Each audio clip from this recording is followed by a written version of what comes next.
चलिए, good evening सभी को, नमस्कार, सत श्री अकाल, आदाब। तो कैसे हैं आप लोग? सब ठीक ठाक है।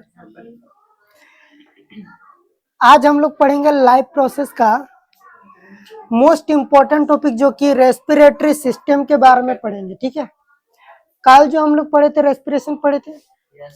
रेस्पिरेशन में सबसे पहली बार हमको ये बताएंगे आप लोग कि जो एक ग्लूकोज मॉलिक्यूल जब पहली बार टूटता है तो दो गो पायरुवेट बनता है, और वो रिएक्शन कहाँ पे होता है?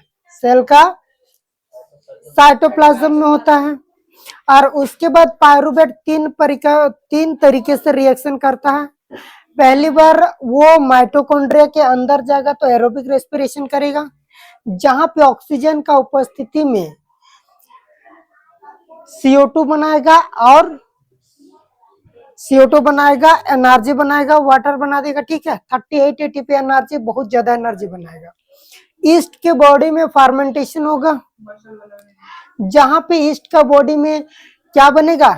इथेनॉल बनेगा, साथ में कार्बन डाइऑक्साइड, वाटर बना देगा। ठीक है, और एक हमारे मसल सेल में होता है, जहां पे आपका लैक्टिक एसिड फर्मेंटेशन होता है। ठीक है, मतलब वहां पे लैक्टिक एसिड बनता है। अच्छा, लैक्टिक एसिड कितने कार्बन मॉलिक्यूल होते हैं? 3 कार्बन मॉलिक्यूल होते हैं। पायरुवेट कितने कार्बन मॉलिक्यूल होते हैं? 3 कार्बन मॉलिक्यूल। मतलब सारे के सारे मॉलिक्यूल आपका लैक्टिक एसिड बनाने में खपत हो जाता है। क्या हमारे मसल सेल में जब लैक्टिक एसिड बनता है तो कार्बन डाइऑक्साइड निकलता है क्या? नहीं निकलता है ना। चलिए, बहुत अच्छी बात है, इतना तो हमको याद है। आज हम बात करेंगे रेस्पिरेटरी ऑर्गन के बारे में। तो जहां पे हम बात करेंगे आपसे respiratory ration in animals have the special organ for the respiration. अलग अलग एनिमल में रेस्पिरेशन के लिए अलग अलग आपको ऑर्गन भी देखने के लिए मिलेंगे। ठीक है, अलग अलग एनिमल में रेस्पिरेशन के लिए अलग अलग ऑर्गन आपको देखने मिलेंगे। क्या क्या देखने के लिए मिलते हैं? तो बोलेंगे जो ऑर्गेनिज्म, यहाँ पे ऑर्गेनिज्म है और उसका रेस्पिरेटरी ऑर्गन दिख रहा है। अगर आप फिश की देखते हैं, मछली किसके थ्रू सांस लेता है? जिल्स के थ्रू लेता है कि नहीं? देखिएगा, मछली के साइड में इस तरह का खुला हुआ रहता है ना, एक तरफ से मुंह से पानी घुसता है और साइड से निकलते रहता है। ये जो साइड से निकलता है उसमें क्या रखता, क्या उसके थ्रू वहां पे आपका जिल्स होता है, जो पानी जाता है जिल्स के थ्रू, जो पार होता है डिफ्यूज होके पानी का ऑक्सीजन ब्लड में चला जाता है। फिश जो ऑक्सीजन लेगा जिल्स के थ्रू लेगा। अर्थवर्म किसके थ्रू लेता है? तो बोलेंगे स्किन के थ्रू लेता है। हम बोलेंगे इंसेक्ट किसके थ्रू लेता है? तो इंसेक्ट में ट्राकिया देखने के लिए मिलेगा। और ह्यूमंस किसके थ्रू सांस लेता है? तो बोलेंगे लंग्स के थ्रू लेगा। किसके थ्रू लेगा? देखिएगा, यहाँ पे एक आपका एक्टिविटी 5.6 दिया हुआ है। क्या बोल रहा है कि observe the fish in an aquarium. Aquarium के अंदर एक मछली को आप ध्यान से देखिए।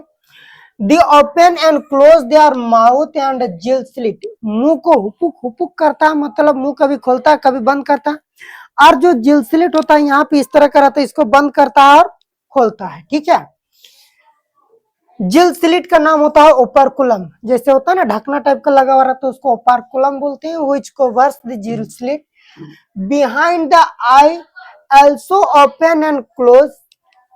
also open and close मतलब जिल स्लिट को भी ओपन क्लोज करता है। Are the timing of the opening and closing of the mouth and gill slit coordinate in some manner. बोल रहे कि मुंह का खोलना और जिल स्लिट का खोलना क्या कुछ कोऑर्डिनेशन है, कुछ संबंध है क्या? नहीं। Count the number of time the fish opens and close the mouth in a minute. आप गिनिए कि 1 मिनट में एक मछली कितने बार एक्वेरियम के अंदर मुंह खोल रहा और बंद कर रहा है। इटो देखिए, ठीक है। Compare this to the number of times you breathe in. और उसके बाद आप एक कॉपी में लिखिए कि मछली 1 मिनट में इतने बार मुंह खोला बंद किया। अब उसके बाद आप देखिए, आप 1 मिनट में कितने बार ऐसा करें, आप कितने बार सांस ले रहे हैं और छोड़ रहे हैं 1 मिनट में। चेक कीजिए और देखिए आप जल्दी जल्दी सांस ले रहे हैं कि मछली जल्दी जल्दी सांस ले रहे हैं। आप लोग कौन बता सकते हैं? देखिए, वही एक्टिविटी 5.6 को यहाँ पे दिया गया है, जो ऑब्जर्वेशन है open fish open and close the mouth operculum and gill slits moves करता है। रीजन क्या होता है? अच्छा, मछली मुंह को खोलता और बंद करता है, जिल स्लिट को खोलता बंद करता है। क्यों? पानी घुसेगा तभी उधर से ऑक्सीजन पार होगा, तभी ऑक्सीजन उसके जिल्स के अंदर जाएगा।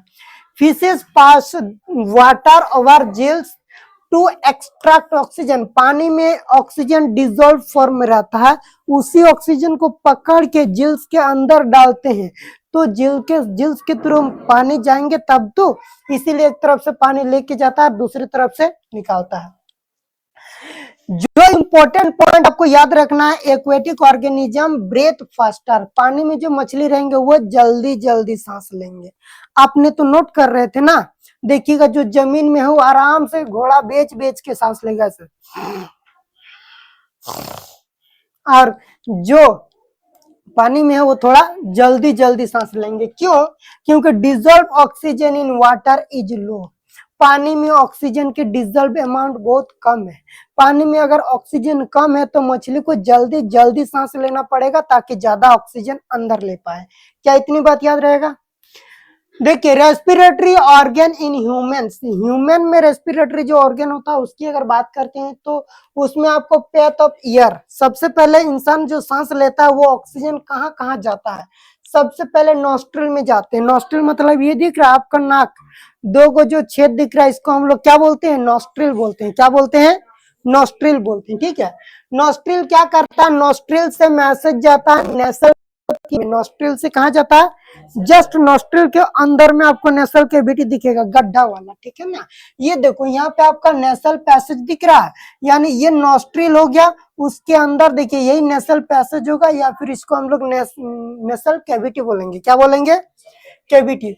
उसके बाद हवा आपका जाएगा फेरिंग्स में। देखिए उसके जस्ट नीचे आएगा ये वाला रीजन जिसको फेरिंग्स बोलते हैं, एक ऐसा जगह जहाँ पे माउथ और इधर से नाक दोनों का छेद जिस जगह पे मिलता है उसको हम लोग फेरिंग्स बोलते हैं। क्या बोलते हैं? फेरिंग्स बोलते हैं। फेरिंग्स वाला हिस्सा से जैसे ही हवा पार कर जाएगा वो चला जाएगा लेरिंग्स पे। कहाँ पे चला जाएगा? लेरिंग्स। लेरिंग्स मतलब आप लोग देखते हैं ना, किसी के यहाँ पे थोड़ा सा निकला हुआ टाइप का रहता है, लड़का का थोड़ा मोटा निकलता है, लड़की का थोड़ा पतला निकलता है, और लेरिंग्स यानी इसी को हम लोग वॉइस बॉक्स बोलते हैं। क्या बोलते हैं? या फिर साउंड बॉक्स। इसी से हवा पार होता है तब जाके हम लोग का आवाज निकलता है। हम लोग जो बोलते हैं ना आवाज निकलता है, क्यों? क्योंकि इसी लैरिंग्स से होके हवा गुजरता है। ठीक है, कभी देखते हैं ना कि यहाँ पे जो छेद है थोड़ा लड़की का छोटा रहता, दिखता नहीं बाहर से, इसीलिए चें चें चें बहुत पतला आवाज निकलता है। लड़का का थोड़ा मोटा रहता तो इसीलिए भै भै भै आवाज निकलता है कि नहीं? लड़का का आवाज मोटा कि लड़की का आवाज पतला? लड़का का आवाज मोटा कि लड़की का आवाज पतला?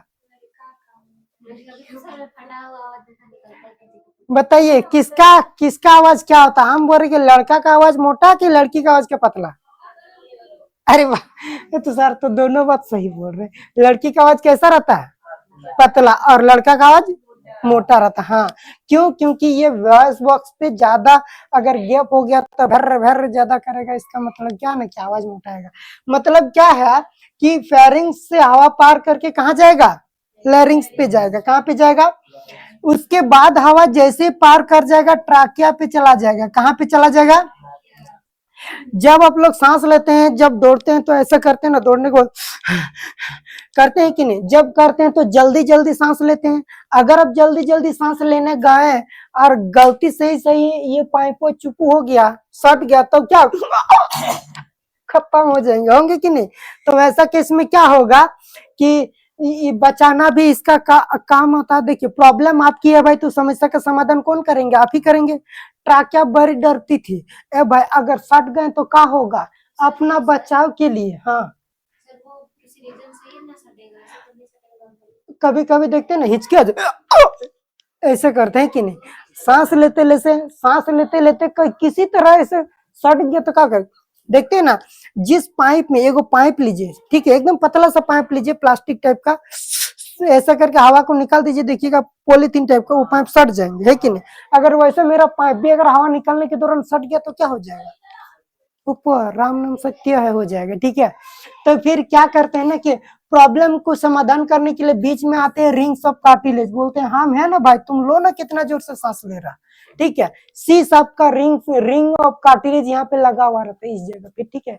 ये क्या कहते हैं ना कि तुम कितना जोर से सांस लेगा तो हम ऐसा से एकदम शॉर्ट भी नहीं करेंगे, लीजिए सा, इसीलिए हम लोग दौड़ते करते हैं, फिर भी यहाँ पे कोई सटता है क्या? नहीं। यहाँ पे क्यों नहीं सटता? क्योंकि यहाँ पे सी सब का रिंग्स ऑफ कार्टिलेज लगा हुआ रहता है और उसको सटने के लिए, पाइप को सटने के लिए नहीं देता है, ठीक है। हवा जैसे ट्राकिया में पार हो जाएगा उसके बाद यहाँ पे हमारे चेस्ट पे फिफ्थ थोरैसिक वर्टेब्रे पे, कहाँ पे? फिफ्थ थोरैसिक वर्टेब्रे पे आके ट्राकिया दो हिस्सा में डिवाइड होती है। कितने हिस्से में डिवाइड होती है? और एक तरफ से बनती है लेफ्ट साइड में लेफ्ट ब्रोंकाई और राइट साइड में राइट ब्रोंकाई। लेफ्ट ब्रोंकाई और राइट ब्रोंकाई बन के दोनों लंग्स के अंदर घुस जाएंगे। किसमें घुस जाएंगे? दोनों साइड में, दोनों लंग्स में घुस जाएंगे। और ये ब्रोंकाई पहले प्राइमरी ब्रोंकाई में डिवाइड होंगे, फिर सेकेंडरी ब्रोंकाई में डिवाइड होंगे और एकदम लास्ट में जाके अंतिम सिरा में जाकर टर्मिनल ब्रोंक्यूल्स में डिवाइड हो जाएंगे। मतलब यहाँ पे अगर देखेंगे तो ये अगर ट्राकिया रहा तो इस तरह का प्राइमरी ब्रोंकाई, फिर ये जाके और सेकेंडरी ब्रोंकाई, और ये जाके इस तरह करके डिवाइड हो जाएंगे और एट द एंड पे ये और भी जाके डिवाइड होंगे और फाइनली जो लास्ट वाला पाइप होगा उसको हम लोग बोल देते हैं टर्मिनल ब्रोंक्यूल्स बोल देते हैं। क्या बोल देते हैं? ब्रोंक्यूल्स बोल देते हैं, ठीक है। और इस ब्रोंक्यूल्स पे लास्ट में आपको बैलून लाइक स्ट्रक्चर देखने के लिए मिलता है जिसको हम लोग एल्वियोली बोलते हैं। क्या बोलते हैं? एल्वियोली। और इसी एल्वियोली के चारों तरफ वेल डेवलप्ड ब्लड वेसल्स आपको देखने के लिए मिलेगा। क्या देखने मिलेगा? वेल डेवलप्ड ब्लड वेसल्स देखने के लिए मिलता है, ठीक है। ये देखिए यहाँ पे आपको एल्वियोलर सैक देखने के लिए मिला, ठीक है। और उसके बाद ये आपका यहाँ पे लंग्स दिख रहा है, यहाँ पे रिब्स दिख रहा है। लंग्स का मतलब तो समझ में आता है, रिब्स, हाँ। एल्वियोलर सैक का मतलब ये जो एल्वियोली होती है इसी को एल्वियोलर सैक बोलते हैं, ठीक है। यहाँ पे जब हम लोग ऑक्सीजन लेते हैं तो ये ऑक्सीजन सीधे इस trachea, primary bronchi, secondary bronchi, tertiary bronchi और लास्ट में ब्रोंक्यूल्स से होते हुए एल्वियोली में चला जाता है। कहाँ पे चला जाता है? और एल्वियोली का ऑक्सीजन डिफ्यूज करके सीधे ब्लड वेसल्स में चला जाता है। कहाँ पे चला जाता है? और ब्लड वेसल्स में जाके ब्लड में पाया जाता है हीमोग्लोबिन। क्या पाया जाता है? और एक हीमोग्लोबिन 4 ऑक्सीजन मॉलिक्यूल को पकड़ के सीधे हर एक सेल तक ले जाएगा। कहाँ पे ले जाएगा? हर एक सेल तक लेके चला जाएगा। लेकिन जाने के दौरान, इसको हम डायग्राम को इधर से घुमा देते हैं, देखिए ये ऑक्सीजन सीधे चला जाएगा और ऑक्सीजन लेके पूरे बॉडी में चला जाएगा। लेकिन उसी समय बॉडी में जितना भी रेस्पिरेशन पहले हुआ होगा वो सारे कार्बन डाइऑक्साइड ब्लड में प्लाज्मा के साथ मिक्स होके हो, कुछ ब्लड के साथ ऑक्सीजन के साथ मिक्स होके हो, सीधे आता है लंग्स में। और जब कार्बन डाइऑक्साइड आता है सीधे कार्बन डाइऑक्साइड को कहाँ पे डाल देते हैं? एल्वियोली में। और एल्वियोली में ये CO2 सीधे इस तरह से बाहर होके CO2 इस तरह से बाहर होके सीधे CO2 कहाँ चला जाता है? बाहर चला जाता है, ठीक है। और ऑक्सीजन मेरा कहाँ चला जाता है? अंदर चला जाता है, ठीक है। यहाँ पे आपको देखने के लिए मिल रहा है, ये सारे तो हमने देख ली, ये माउथ कैविटी, फेरिंग्स, लेरिंग्स, ये रेस्पिरेटरी ब्रोंक्यूल्स दिख रहा है और यहाँ पे एल्वियोली दिख रहा है, ठीक है। और इसी एल्वियोली वो जगह है जहाँ पे एक्सचेंज ऑफ द गैसियस होता है। मतलब मेरा एटमॉस्फेयर का गैस ऑक्सीजन ब्लड में जाएगा और ब्लड का कार्बन डाइऑक्साइड कहाँ पे आएगा? एल्वियोली में आएगा, ठीक है। आगे यहाँ पे देखिए क्या लिखा है, the function of the parts of the respiratory system. Nostril, तो air enters body through the nostril. हम लोग का बॉडी के अंदर जो हवा घुसता है किसके थ्रू घुसेगा? तो बोलेंगे नोस्ट्रिल के थ्रू घुसेगा। किसके थ्रू घुसेगा? नोस्ट्रिल के थ्रू घुसेगा, ठीक है। Here presence inside the nostril filter the dust particles। हमारे यहाँ पे एयर फिल्टर लगा हुआ है। क्या लगा हुआ है? ऐसे करके कोई भी देखिएगा तो अंदर में पतला पतला बारीकी बारीकी हेयर देखने के लिए मिलेंगे, है कि नहीं। और ये हेयर क्या काम करता है? तो जो आप सांस लेते हैं, देखते हैं ना कि हवा में कोई झाड़ू लगा रहा है, कितना डस्ट उड़ता है और वो सारे डस्ट मेरे अंदर चले जाते हैं। लेकिन वहां पे एकदम ऐसे जो है ना, बाल इतना ज्यादा है कि उस जितना भी डस्ट पार्टिकल आता है वो बाल में सीधे चिपक जाता है और हल्का हल्का पानी पानी टाइप का रहता है जिसको म्यूकस भी बोलते हैं। कोई वायरस बैक्टीरिया भी हो, कोई डस्ट पार्टिकल हो बाल में, और उस म्यूकस में क्या होता है, चिपक जाता है और कचरा चीज रह जाता है और सीधे हवा, फ्रेश हवा अंदर चला जाता है। और जब हम सबको फुर्सत मिलता है तो कचरा को क्या करते हैं, साफ भी करना पड़ता है कि नहीं। चलिए इधर देखिए, म्यूकस क्या करता है कि trap the microbes come through the हवा, यानी एयर के थ्रू अगर कोई माइक्रोब्स भी आता है तो म्यूकस में चिपक के रह जाएंगे, अंदर नहीं जा पाएंगे। ये तो आपका किसका काम हो गया, तो बोलेंगे ये नोस्ट्रिल यानी नसज का हो गया, नोस्ट्रिल का। उसके बाद आपका ट्राकिया, ट्राकिया का मतलब क्या होता है बोलिए तो, विंड पाइप। ट्राकिया मतलब विंड पाइप। ये विंड पाइप क्या काम करते हैं, इट कॉन्सिस्ट ऑफ कार्टिलेज। इसमें आपको क्या देखने मिलेगा, कार्टिलेज। कार्टिलेज का काम तो अभी ने बताएं, जैसे सट ना जाए, कोलैप्स ना हो जाए, उससे बचाता है। It consist of cartilage ring which prevents the collapse of the trachea, जो कि ट्राकिया को कोलैप्स होने से क्या करते हैं, रोकते हैं। ट्राकिया को कोलैप्स होने से रोकते हैं, ठीक है। चलिए ब्रोंकाई की बात करते हैं। किसकी बात करते हैं, ब्रोंकाई की बात करते हैं, ठीक है। अगर हम ब्रोंकाई की बात करते हैं तो branches leading to the lungs, मतलब ये जो ब्रोंकाई मतलब ट्राकिया जब आगे डिवाइड होता है तो ट्राकिया डिवाइड होके लेफ्ट ब्रोंकाई और राइट ब्रोंकाई में डिवाइड होता है और वो सीधे कहाँ पे जाता है, लंग्स में जाता है, ठीक है। तो ट्राकिया क्या होता है, वो ब्रांच होता है जो सीधे कहाँ पे घुसता है, लंग्स में घुस जाता है। उसके बाद ब्रोंकाई जब आगे डिवाइड होगा तो प्राइमरी ब्रोंकाई, फर्स्ट बार डिवाइड होगा तो प्राइमरी ब्रोंकाई, सेकंड बार डिवाइड होता है तो सेकेंडरी ब्रोंकाई, टर्शियरी ब्रोंकाई, ऐसा बोलते हैं। और सबसे लास्ट वाला को हम लोग क्या बोल देते हैं, ब्रोंक्यूल्स बोलते हैं, जो कि स्मॉल ईयर ट्यूब्स होता है। क्या होता है, स्मॉल ईयर ट्यूब्स, सबसे पतला बारीकी बारीकी ईयर ट्यूब्स होता है जिसके थ्रू हवा जाता है और फाइनली वो एक बड़ा बैलून लाइक स्ट्रक्चर में घुस जाते हैं, जिसको हम लोग क्या बोलते हैं, एल्वियोली बोलते हैं। और ये एल्वियोली बैलून लाइक सेक होता है, बैलून लाइक स्ट्रक्चर होता है जहाँ पे गैसियस एक्सचेंज होता है, यानी हवा का ऑक्सीजन को ब्लड में डालो और ब्लड का कार्बन डाइऑक्साइड को फिर से हवा के थ्रू बाहर निकाल दो, ठीक है। ये यहाँ पे देखिए एल्वियोली की अगर आप थोड़ा और बात करोगे तो देखना, the alveoli provide surface area where the exchange of gases can take place, the wall of the alveoli contain an extensive network of the blood vessels. देखिए ये एक एल्वियोली का स्ट्रक्चर है।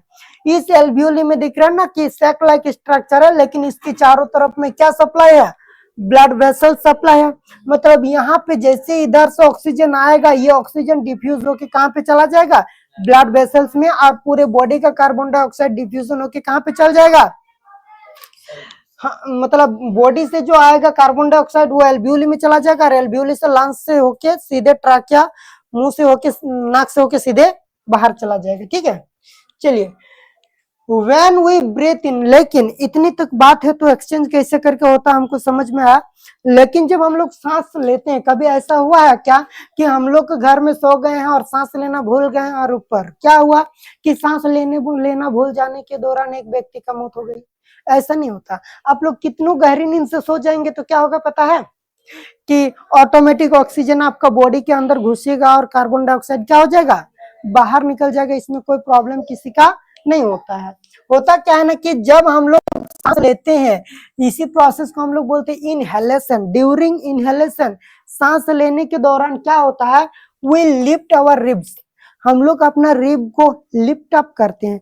पिंजड़ी को देखिएगा, जब सांस लेते रिब्स, पिंजड़ी सब कहाँ आ जाते हैं, बाहर तरफ आते हैं। रिब्स किधर आते हैं, बाहर तरफ आते हैं। और क्या होता है, फ्लैटेंड अवर डायफ्राम, डायफ्राम जो शुरू में डैम शेप रहता है, अगर हम लोग अपना लंग्स की देखेंगे तो इस तरह का डॉम शेप का आपका क्या दिखता है, डायफ्राम दिखता है। क्या दिखता है, डायफ्राम।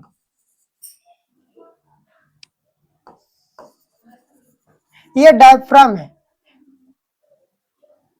ये डायफ्राम क्या होता है, जब हम लोग सांस लेते तो ये फ्लैट हो जाता है। क्या हो जाता है, फ्लैट, मतलब ये नीचे से आ जाता है। ये इधर से नीचे उतरता है और ये सीधा हो जाता है। डायफ्राम आपका सीधा हो गया, रिब्स बाहर तरफ निकल गया, तो ओवरऑल चेस्ट का कैविटी क्या हो जाता है, बड़ा हो जाता है। क्या हो जाता है, आपको पता है कोई चीज को अगर बड़ा कर देंगे तो वहां पे जगह ज्यादा हो जाएगा, मतलब वहां पे पहले जितना हवा था उस हवा का प्रेशर कम हो जाएगा, एरिया ज्यादा, पहले जो हवा था उसके वो दूर दूर चला जाएगा, मतलब हवा का प्रेशर क्या हो जाएगा, घट जाएगा। यानी चेस्ट कैविटी बहुत बड़ा हो जाएगा, जिसके कारण अंदर में एयर का प्रेशर क्या हो जाएगा, बोलिए, air pressure inside the lungs decrease हो जाएगा, air pressure inside the lungs decrease हो जाएगा। जैसे डिक्रीज हो जाएगा, बिकॉज ऑफ दिस, इसके कारण air is sucked into the lungs and fill the expanded alveoli, जिसके कारण बाहर से हवा दौड़ के अंदर चला जाएगा और पूरी एल्वियोली हवा से क्या हो जाएगा, भर जाएगा।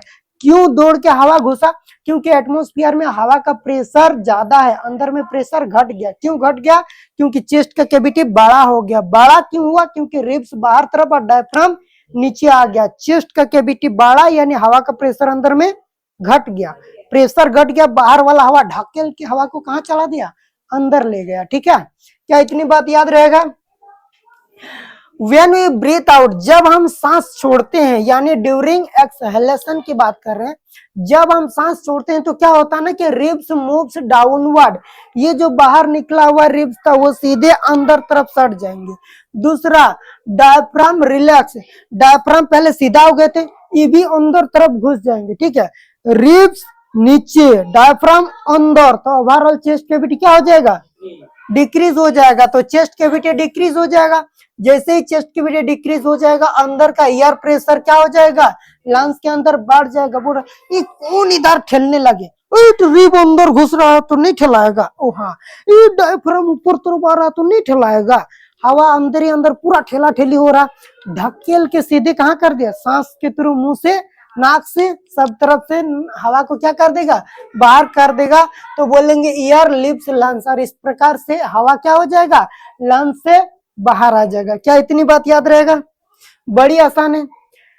Transport of oxygen and carbon dioxide, oxygen और कार्बन डाइऑक्साइड कैसे करके ट्रांसपोर्ट होते हैं, तो बोलेंगे कि ऑक्सीजन अगर ट्रांसपोर्ट की बात करते हैं, पहले oxygen bind with haemoglobin from form the oxy haemoglobin. जब हीमोग्लोबिन, ऑक्सीजन, जब हम लोग सांस लेते हैं क्या करते हैं, ये आपका एल्वियोली है, एल्वियोली के चारों तरफ क्या है, तो बोलेंगे ये ब्लड वेसल्स है। क्या है, ये ब्लड वेसल्स है, और ये ब्लड वेसल्स से ये ऑक्सीजन सीधे कहाँ पे चले जाएंगे, ब्लड वेसल्स में, और यहाँ पे जाके हीमोग्लोबिन पकड़ेंगे। जैसे हीमोग्लोबिन के साथ ऑक्सीजन चिपका है उसको हम लोग बोलेंगे ऑक्सी हीमोग्लोबिन। क्या बोलेंगे, ऑक्सी हीमोग्लोबिन। और ऐसे ऑक्सी हीमोग्लोबिन बन के हीमोग्लोबिन लेके सारे ऑक्सीजन को हर एक सेल तक चला जाएगा। ठीक है, यानी transported by the red blood cell, red blood cell के अंदर, आरबीसी के अंदर हीमोग्लोबिन होता है। जो आपका ऑक्सीजन ट्रांसपोर्ट होता है आपका शरीर में, ब्लड में पाया जाता है आरबीसी, और आरबीसी के अंदर हीमोग्लोबिन, और हीमोग्लोबिन जब ऑक्सीजन को पकड़ लेता है तो बनता है ऑक्सी हीमोग्लोबिन, और ऑक्सी हीमोग्लोबिन के फॉर्म में पूरे बॉडी में ऑक्सीजन चला जाता है। क्या इतनी बात याद रहेगा। आप जब ये देखिए, यहाँ पे एक डायग्राम आपका दिया हुआ है, एल्वियोली, एयर यहाँ से बाहर निकल रहा है, यहाँ से आ रहा ऑक्सीजन वाला, सीधे ऑक्सीजन आएगा। ये देखिए ऑक्सीजन कहाँ पे चला गया, में चला गया, हीमोग्लोबिन पकड़ा और लेके पूरे शरीर में चला गया। इधर से जब कार्बन डाइऑक्साइड आता है तो ब्लड से सीधे एल्वियोली में CO2 चला गया, एल्वियोली और CO2 इधर से क्या हो गया, तो बोलेंगे बॉडी से बाहर निकल गया। ये ब्लड वेसल्स या ब्लड कैपिलरीज है। क्या इतनी बात याद रहेगा। उसके बाद देखिए carbon dioxide transport, carbon dioxide कैसे ट्रांसपोर्ट होता है, तो बोलेंगे आरबीसी बहुत कम कार्बन डाइऑक्साइड लेके आते हैं पूरा बॉडी से, ज्यादातर अधिकतर कार्बन डाइऑक्साइड ब्लड में प्लाज्मा के साथ डिसॉल्व फॉर्म में आते हैं। तो बोलेंगे mostly carbon dioxide is transported as the dissolve state in the blood plasma. अधिकतर कार्बन डाइऑक्साइड कैसे आते हैं, तो ब्लड में जो प्लाज्मा होता है, प्लाज्मा के साथ घुल के डिसॉल्व स्टेट में अधिकतर कार्बन डाइऑक्साइड पूरे बॉडी से आता है, और आके कार्बन डाइऑक्साइड को एल्वियोली में छोड़ दिया जाता है, और एल्वियोली से कहाँ निकल जाएगा, बाहर निकल जाएगा। ठीक है, carbon dioxide is more soluble than oxygen. देखो अगर प्लाज्मा में घुलने की अगर क्षमता किसी का है तो कार्बन डाइऑक्साइड का ज्यादा है ऑक्सीजन का, ठीक है। Carbon dioxide is more soluble than oxygen, इसीलिए कार्बन डाइऑक्साइड ज्यादातर डिजॉल्व फॉर्म में बाहर निकल जाते हैं। उधर देखिए, चलिए ये यहाँ पे आपका क्या होता है ना कि ये तो एनसीईआरटी का लाइन ही था, आपको इसको एक एक पॉइंट को लिखना है। अभी हम आप लोग का एनसीईआरटी का लाइन दिखा रहे हैं, क्या हम लोग यही चीज पढ़े या कुछ और? हम लोग का ये सारा का सारा डेटा एनसीईआरटी से है, इसमें कोई दिक्कत नहीं है, लेकिन हमको क्या करना पड़ेगा कि पढ़ने के बाद एनसीईआरटी हमको जरूर देखना है, ठीक है। कहीं ऐसा तो नहीं है कि हम लोग का एनसीईआरटी से कोई टॉपिक छूट जा रहा, कोई लाइन छूट जा रहा। चलिए रेस्पिरेशन हमने पिछला क्लास में पढ़ा था, फिर भी और एक बार एनसीईआरटी का लाइन को देख रहे हैं। ये देखिए,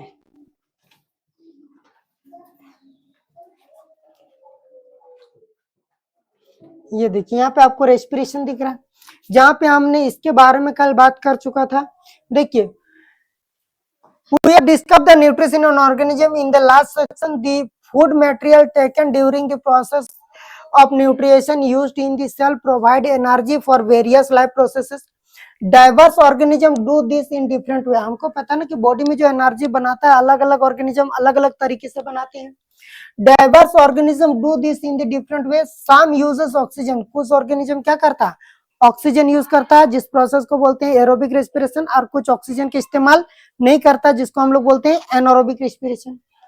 ऑक्सीजन का यूज करता to break down the glucose completely to carbon dioxide, water and some other pathway. देखिए जब ग्लूकोज पूरी तरह से ब्रेक डाउन होता है ऑक्सीजन का प्रेजेंस में to produce carbon dioxide, water and energy, इस प्रोसेस को हम लोग एरोबिक रेस्पिरेशन बोलते हैं, कि नहीं, जब ऑक्सीजन का इस्तेमाल होता है।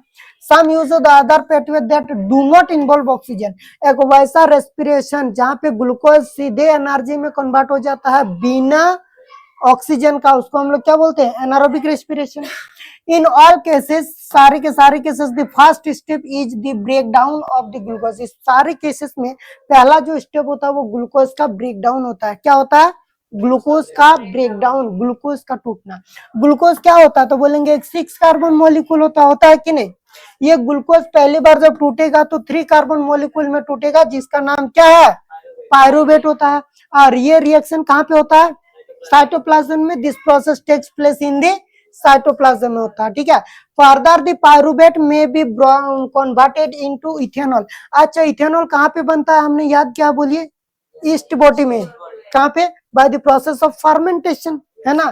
तो पायरुवेट आपका इथेनॉल में कन्वर्ट हो जाता है और कार्बन डाइऑक्साइड में कन्वर्ट हो जाता है। This process takes place in the yeast. ये किसके बॉडी में होता है, जिस प्रोसेस होता है उसको हम लोग क्या बोलते हैं फर्मेंटेशन। फर्मेंटेशन में ऑक्सीजन का जरूरत पड़ता है नहीं, ऑक्सीजन की जरूरत नहीं पड़ता है। इन the absence of oxygen, oxygen के अभाव में ये काम हो जाता है, ठीक है। मतलब एनारोबिक रेस्पिरेशन होता है। Since this process takes place in the absence of air यानी ऑक्सीजन। फर्मेंटेशन ईस्ट का बॉडी में पायरुवेट सीधे टूट के इथेनॉल और कार्बन डाइऑक्साइड में बनता है, ठीक है, लेकिन उसमें ऑक्सीजन की जरूरत नहीं पड़ता, इसीलिए उसको हम लोग क्या बोलेंगे anaerobic respiration. It is also called the anaerobic respiration. Breakdown of the pyruvate using oxygen. जब पायरुवेट का सहायता से तोड़ेंगे तो कहाँ ले जाना पड़ेगा, बोलिए बोलिए कहाँ ले जाना पड़ेगा माइटोकॉन्ड्रिया में। Takes place in the mitochondria, ठीक है। उसके बाद देखिए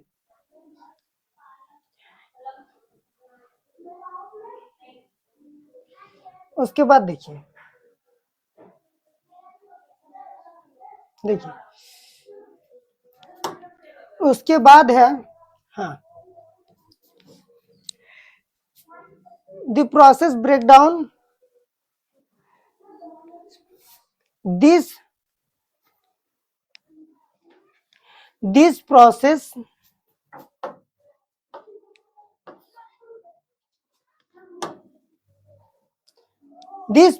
break up the 3 carbon pyruvate. देखो जब माइटोकॉन्ड्रिया के अंदर चला जाता है तो पायरुवेट कितने कार्बन वाला मॉलिक्यूल होता है 3 carbon pyruvate to give 3 molecule of carbon dioxide, बताइए 3 मॉलिक्यूल ऑफ कार्बन डाइऑक्साइड बन के निकल गया, मतलब उसका कंप्लीट ऑक्सीडेशन हो गया, ठीक है। The other product is water, इसके अलावा माइटोकॉन्ड्रिया में जब जाएगा कार्बन डाइऑक्साइड बनेगा, वाटर बनेगा और टोटल 38 एटीपी एनर्जी बनता है, बहुत ज्यादा एनर्जी बनता है कि नहीं। Since this process takes place in the presence of air, ये यानी ऑक्सीजन का प्रेजेंस में होता है और इसीलिए हम लोग इसको क्या बोलते हैं, एरोबिक रेस्पिरेशन बोलते हैं, ठीक है।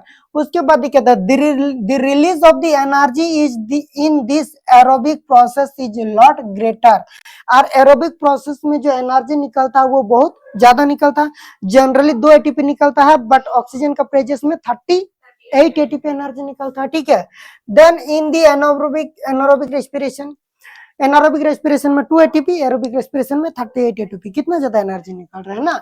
Sometimes when there is a lack of oxygen in our muscle cell, जब हमारे मसल सेल में ऑक्सीजन की कमी हो जाती है तो क्या बनता है, बोलिए, other for the breakdown of the pyruvate, pyruvate दूसरा तरीके से टूट जाता है, जो कि pyruvate converted into lactic acid, pyruvate किस में कन्वर्ट हो जाता है, लैक्टिक एसिड, और जो कि लैक्टिक एसिड भी कितने कार्बन का मॉलिक्यूल है, पायरुवेट कितने कार्बन का मॉलिक्यूल है, 3 कार्बन, सीधे पायरुवेट किस में कन्वर्ट हो जाता है, लैक्टिक एसिड में बन जाता है, ठीक है।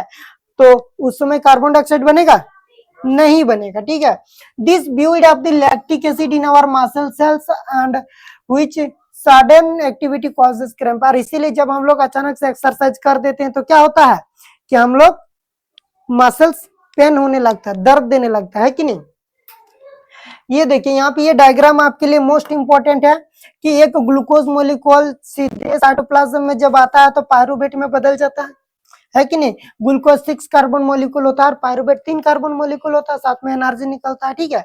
उसके बाद ईस्ट के बॉडी में जाते हैं तो उस प्रोसेस को फर्मेंटेशन बोलते हैं, ऑक्सीजन के एब्सेंस में रिएक्शन होता है, बनता क्या है, एक इथेनॉल बनता है जो कि 2 कार्बन मॉलिक्यूल है कि नहीं, C2H5OH, इथेनॉल बनता है 2 कार्बन मॉलिक्यूल, साथ में एगो कार्बन डाइऑक्साइड बनेगा और एनर्जी बनेगा, है कि नहीं।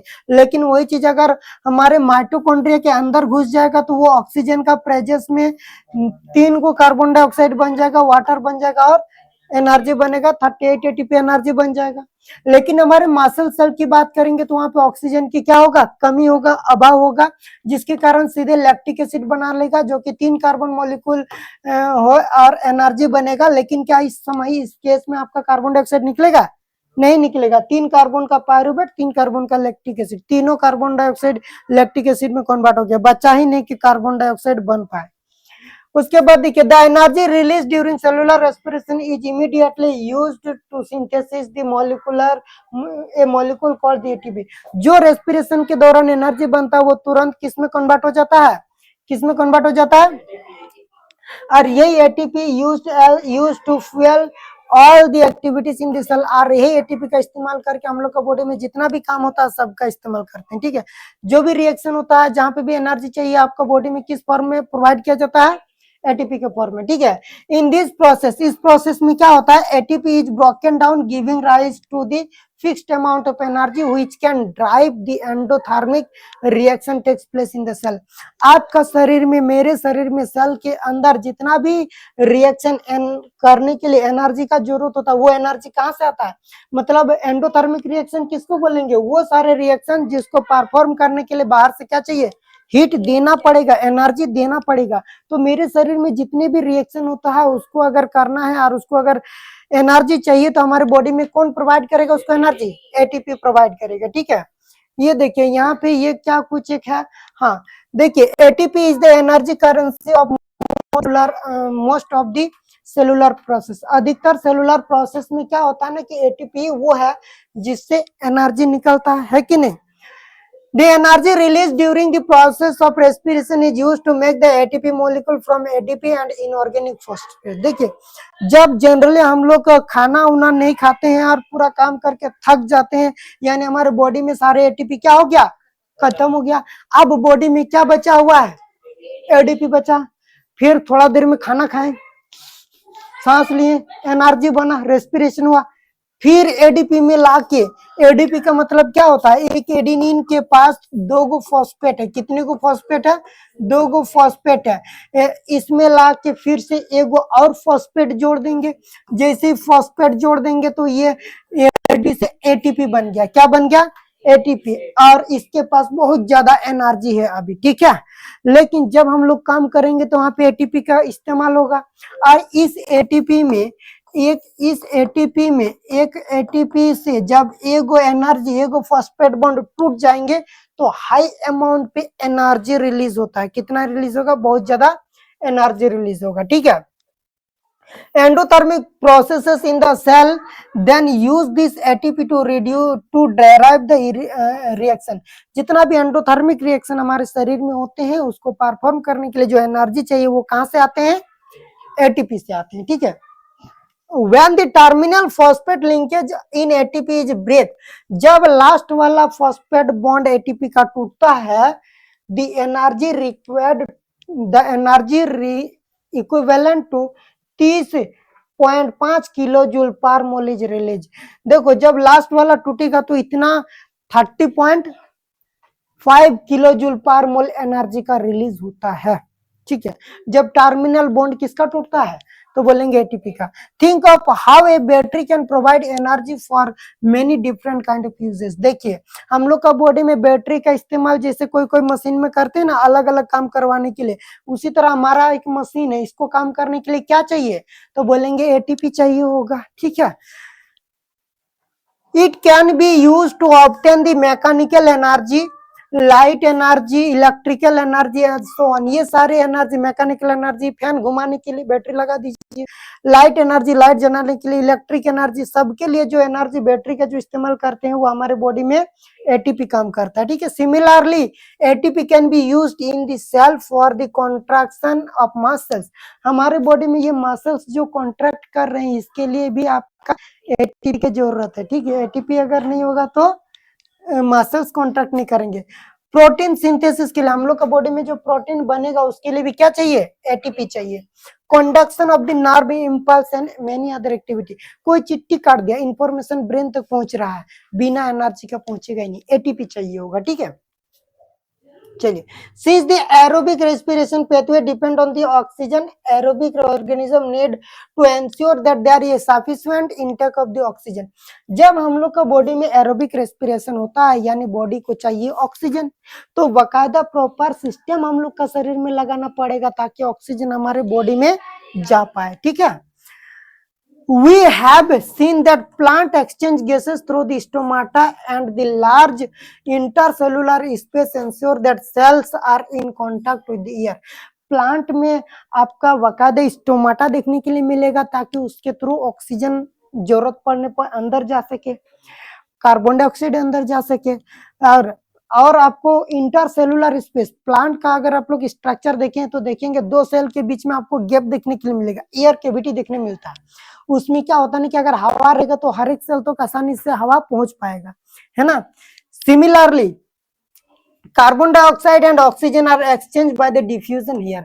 प्लांट में डिफ्यूजन के प्रोसेस से ही ऑक्सीजन घुस जाता है अंदर और कार्बन डाइऑक्साइड बाहर निकलता है। कभी कार्बन डाइऑक्साइड घुसता तो ऑक्सीजन बाहर निकलता है, डिफ्यूजन का प्रोसेस है। दे कैन गो इनटू, हम लोग का बॉडी में वो प्रोसेस सफिशिएंट नहीं है।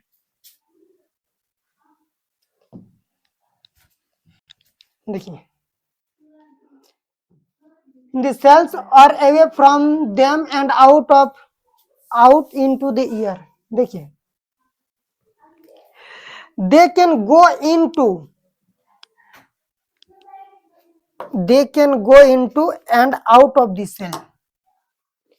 They can go into the cell or away from them and out into the air। The direction of the diffusion depend upon the environmental condition।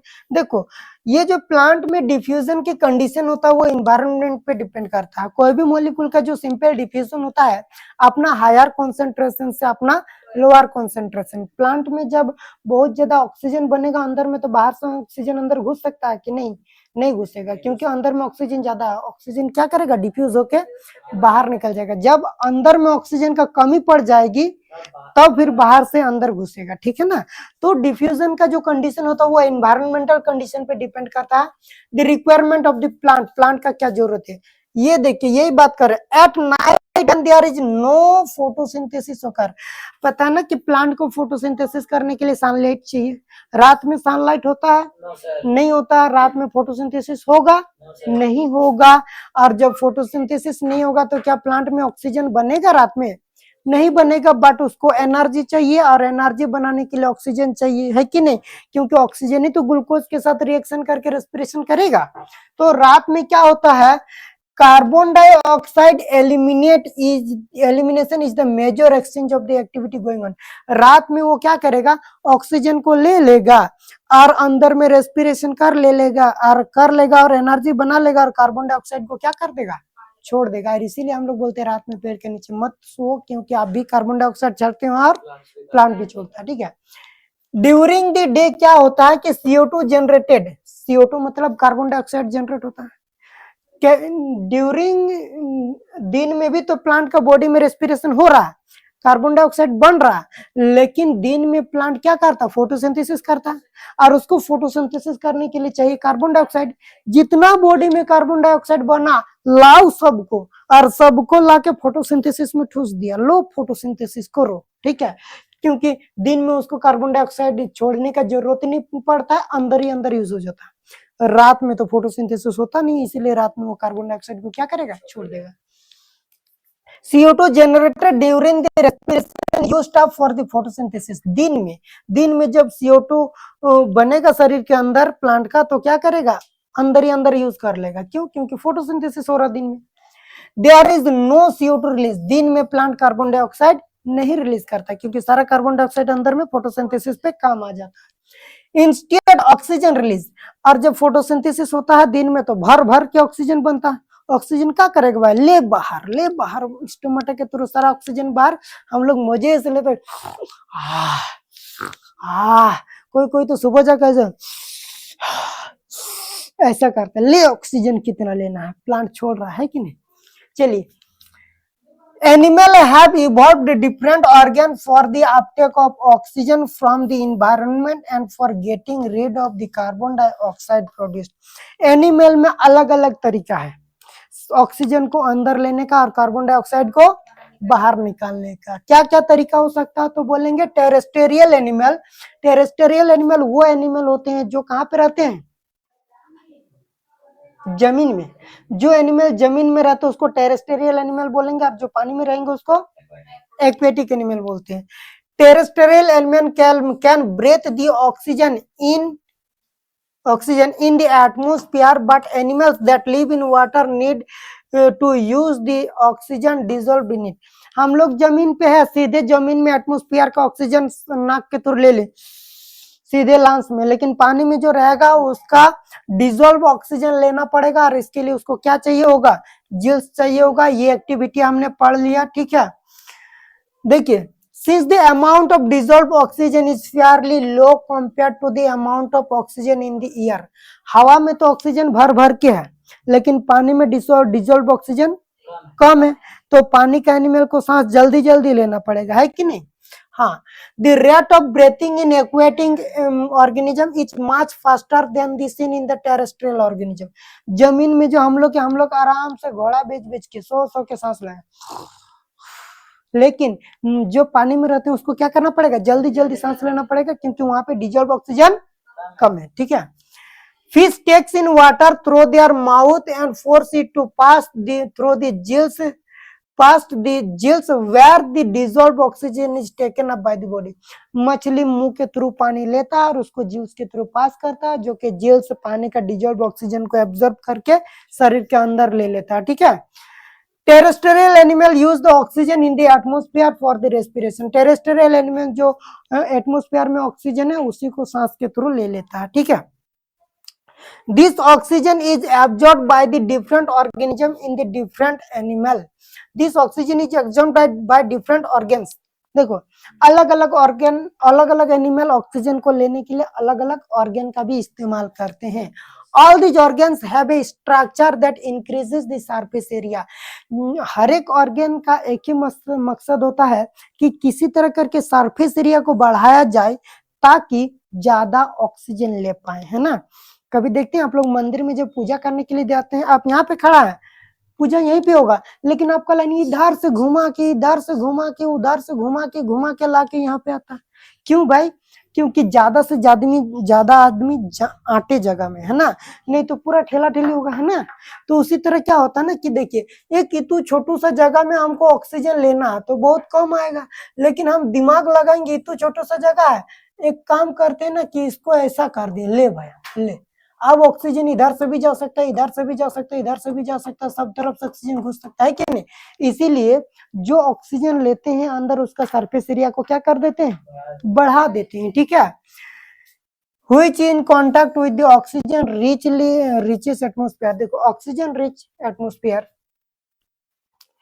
since the exchange of oxygen and carbon dioxide has to be taken place across the surface is very fine and delicate। देखियो जहां पे oxygen को अंदर बाहर होना है, अगर ज्यादा मोटा दीवार हो जाएगा तो ऑक्सीजन घुस ही नहीं पाएगा, निकल ही नहीं पाएगा, इसीलिए इस वाल को बहुत पतला किया जाता है। क्या किया जाता है? पतला किया जाता है, ठीक है। In order to protect this surface, it is usually placed within the body, so there have to be passage that will take place in the to this area. In addition, there is a mechanism for moving the air in and out of this area where the oxygen absorbed। देखिए तो वो पतला membrane अगर हम surface में body के बाहर रखेंगे तो कहीं पे घिस जाएगा तो फट जाएगा, फटेगा कि नहीं फटेगा। तो इसीलिए उसको हम लोग क्या करते हैं, बॉडी के अंदर रखते हैं, इसीलिए तो लंग्स को बॉडी के अंदर रखे हैं और बढ़िया से रिब केज में प्रोटेक्ट करके रखे हैं। बाकायदा वहां तक ऑक्सीजन ले जाने के लिए हमने क्या किए, सिस्टम बना के रखे है ना। चलिए, in human being air is taken in the body through the nostril. इंसान में हम लोग ऑक्सीजन को किसके थ्रू लेते हैं, नॉस्ट्रिल के थ्रू। दिखते हैं ना दो छोटे छोटे छेद है, ठीक है। The air passing through the nostril is filtered by the fine hairs that line the passage. नाक के अंदर में पतला पतला हेयर लाइक स्ट्रक्चर है जो कि क्या करता है, हवा को फिल्टर करता, डस्ट पार्टिकल को पकड़ लेता है। The passage is also lined with mucus. Passage के चारों तरफ म्यूकस भी पाया जाता है, भीगा भीगा टाइप का आपको टच करने से मिलेगा। वो क्या करता है, डस्ट पार्टिकल को चिपका लेता है। which helps in this process। from here the air passage passes through the throat। उसके बाद यहाँ से नॉस्ट्रिल से हवा सीधे थ्रोट में चला जाता है, गला में चला जाता है, गला से लेकर के कहाँ पे चला जाता है, लंग्स में चला जाता है। उसके बाद जब गला में चला जाता है तो वहां पे आपको रिंग्स ऑफ कार्टिलेज देखने के लिए मिलेगा। कहाँ पे, थ्रोट में, गला में। गला में आपको ट्राकिया है, क्या ट्राकिया है, इस ट्राकिया में आपको रिंग्स ऑफ कार्टिलेज देखने के लिए मिलेगा जो क्या करता है, कोलैप्स होने से बचाता है पाइप को। This ensure the air passage does not collapse. Sir वही एंश्योर करता है कि जिसके थ्रू, जिस पाइप के थ्रू हवा अंदर घुसेगा वो सट ना जाए, ठीक है। चलिए, उसके बाद और थोड़ा सा एनसीईआरटी का टॉपिक है। नेक्स्ट हम लोग दूसरा दिन हाँ कुछ नहीं, ये वाला है, ये थोड़ा सा है, इसको हम लोग कंप्लीट कर ही देते हैं। देखिए ये तो डायग्राम हमने समझ लिया है। देखिए विद इन द लंग्स के अंदर the passage divided into smaller and which finally terminate in balloon like structure which are called alveoli। आपको पता ना, ये जो ट्राकिया है पहले जाके प्राइमरी ब्रोंका, उसके बाद सेकेंडरी ब्रोंका, फिर टर्शियरी ब्रोंका, और उसके बाद लास्ट में ब्रोंक्यूल, और ब्रोंक्यूल के ऊपर में बैलून लाइक स्ट्रक्चर पे कन्वर्ट हो जाता है जिसको हम लोग एल्व्यूली बोलते हैं, और एगो रहेंगे तो एल्व्यूलस बोलते हैं, सिंगुलर में एल्व्यूलस बोलते हैं, ठीक है।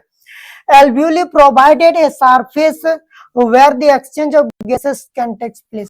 एल्व्यूली ही वो सरफेस होता है जिसके थ्रू आपका क्या होता है ना, गैसियस एक्सचेंज होता है कि नहीं। एल्व्यूली के सरफेस में क्या होता है तो बोलेंगे गैसियस एक्सचेंज होता है। The wall of the alveoli contain an extensive network of the blood vessels। इस एल्व्यूली की वॉल में एक्सटेंसिव ब्लड वेसल्स आपको देखने के लिए मिलेगा। क्या मिलेगा, एक्सटेंसिव ब्लड वेसल्स देखने के लिए मिलेगा। As we have seen in earlier years when we breathe in. हमने ये भी पहले देख चुके हैं कि जब हम लोग सांस लेते हैं तो हम लोग का रिब को बाहर ढकेलते हैं, हम लोग अपना डायफ्राम को क्या करते हैं, फ्लैटेंड करते हैं, and the chest cavity become enlarge, और उसके बाद चेस्ट कैविटी क्या हो जाता है, बड़ा हो जाता है, जिसके कारण air is sucked into the lungs, और उसके बाद हवा को सोख के किसके अंदर ले लेते हैं, लंग्स के अंदर लेते हैं, एंड फिल्स द एक्सपांडेड एल्वियोली, और उसके बाद पूरी एल्वियोली हवा से क्या हो जाता है, भर जाता है। The blood brings carbon dioxide from the rest of the body for releasing into the alveoli. उधर से पूरे बॉडी से ब्लड वेसल्स कार्बन डाइऑक्साइड लेके आता है, ला के सीधे एल्वियोली में डाल देता है, ला के कहाँ पे डाल देता है, एल्वियोली में डाल देता है, and the oxygen in the alveolar air is taken up by the blood, carbon dioxide ला को छोड़ दिया और यहाँ के ऑक्सीजन को पकड़ लिया, फिर पूरे बॉडी में चला गया, पूरे बॉडी से फिर कार्बन डाइऑक्साइड लाके एल्वियोली में छोड़ देगा और एल्वियोली से ऑक्सीजन लेके पूरे बॉडी में चला जाएगा, ठीक है। By the taken up by the blood in the alveolar blood vessels to be transported to all the cells of the body, और इस तरह से एल्वियोली से ऑक्सीजन लेके पूरे बॉडी में चला जाता है। ड्यूरिंग द ब्रेथिंग साइकिल के दौरान when air is taken in and let out, the lungs always contain a residual volume of the air so that there is a sufficient time for the oxygen to be absorbed and for the carbon dioxide to be release. Most important question, यहाँ से आपका question आएगा ही आएगा, और ये पिछला session का आपका क्वेश्चन आया हुआ है। रेसिडुअल वॉल्यूम ऑफ एयर किसको बोलेंगे, क्या,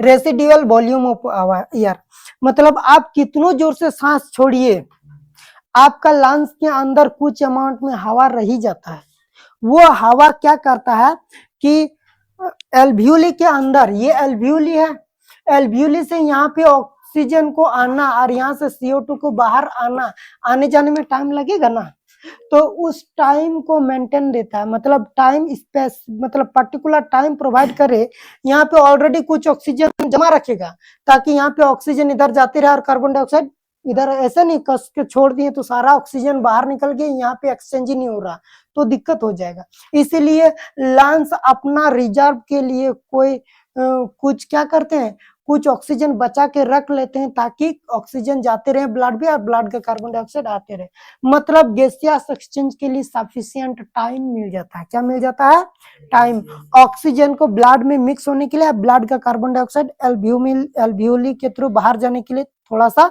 टाइम मिल जाता है। इसीलिए हमेशा आप कितनों सांस छोड़ देंगे ना, सारा सांस निकाल दिए तो भी लंग्स में एक पर्टिकुलर अमाउंट में ऑक्सीजन रह जाता है, जिसको हम लोग क्या बोलते हैं, रेसिडुअल वॉल्यूम ऑफ एयर, ठीक है। इसका काम क्या होता है, तो it provides sufficient time for the oxygen to be absorbed, पर्याप्त टाइम प्रोवाइड करता है ताकि ऑक्सीजन को एब्जॉर्ब करके कहाँ पे डाल दें, ब्लड में, and for the carbon dioxide to be release, और कार्बन डाइऑक्साइड को क्या कर दे, रिलीज कर दे, छोड़ दे, ठीक है। When the body size of the animal is large, जब एनिमल का बॉडी साइज लार्ज हो जाता, बड़ा हो जाता है, diffusion process alone cannot take care of oxygen delivery to all the part of the body. Instead, respiratory pigment take up the oxygen from the air in the lungs and carry it to the tissue which are deficient in the oxygen before releasing it। देखिए, सिर्फ diffusion होके पूरे body में oxygen नहीं जा सकता है, तो इसके लिए जो होता है ना, हमारे बॉडी में आरबीसी है, क्या है, आरबीसी है, क्या है, आरबीसी है, और ये जो आरबीसी होता है, ये जो आरबीसी है, हाँ, ये जो आरबीसी है, आरबीसी आपका बॉडी का ऑक्सीजन को लेके क्या करता है, पूरे बॉडी में जाता है, ठीक है। हाँ ठीक है, देखिए आपका बॉडी का ब्लड में आरबीसी है, आरबीसी ऑक्सीजन को पकड़ता है और लेके पूरे बॉडी में चला जाता है, ठीक है। हाँ, in human being the respiratory pigment is haemoglobin. इंसान में आपको पूछेगा हमारे बॉडी में रेस्पिरेटरी पिगमेंट क्या है, haemoglobin. Haemoglobin are the respiratory pigment. Haemoglobin क्या है, तो बोलेंगे these are the respiratory pigment which has a very high affinity for the oxygen। और ये हीमोग्लोबिन आपका ऑक्सीजन को पकड़ने की क्षमता ज्यादा है, जिसके कारण बॉडी से जब ऑक्सीजन लेके, लंग्स से जब ऑक्सीजन लेके पूरे बॉडी में जाना होता है तो हीमोग्लोबिन पकड़ के पूरे बॉडी में लेके जाता है। कौन लेके जाता है? हीमोग्लोबिन। हीमोग्लोबिन किसके साथ ज्यादा जोड़ेगा? 4। हीमोग्लोबिन किसके साथ ज्यादा जोड़ने की क्षमता रखता है?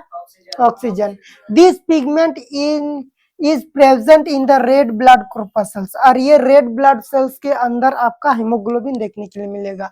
Carbon dioxide is more dissolve in water and then the oxygen. पानी में अगर ऑक्सीजन और कार्बन डाइऑक्साइड दोनों मिक्स कर दिया जाए तो ऑक्सीजन कम और कार्बन डाइऑक्साइड ज्यादा मिक्स होता है। किसमें? पानी में। ठीक है। Hence mostly transported in dissolved form in our body। इसीलिए ऑक्सीजन कार्बन डाइऑक्साइड ज्यादातर हमारे बॉडी में, जो पूरे बॉडी से लंग्स में आते हैं, वो किस फॉर्म में आता है? डिजोल्व फॉर्म में आते हैं। किस फॉर्म में आते हैं? डिजोल्व फॉर्म में आते हैं। क्या इतनी बात याद रहेगा? रहेगा कि नहीं? ठीक है, चलिए उसके बाद हम लोग नेक्स्ट जो क्लास करेंगे वो क्या करेंगे? उससे पहले ये क्वेश्चन आंसर भी थोड़ा डिस्कस कर लेंगे, लेकिन उसके बाद हम लोग जो टॉपिक शुरू करेंगे वो ट्रांसपोर्टेशन की बात करेंगे, respiration in human beings, transportation system के बारे में बात करेंगे। ठीक है, तो उससे पहले हमने एक बार क्वेश्चन आंसर का जरूर डिस्कस कर लेंगे। ठीक है, उसके बाद जो टॉपिक होगा वो ट्रांसपोर्टेशन होगा। ठीक है, और इसी तरह हम लोग हर एक चैप्टर को एक एक करके, हर एक टॉपिक को एक एक करके कंप्लीट करते रहेंगे। ठीक है, ठीक है, आज का टॉपिक यहीं पे खत्म। Thank you so much. शुक्रिया।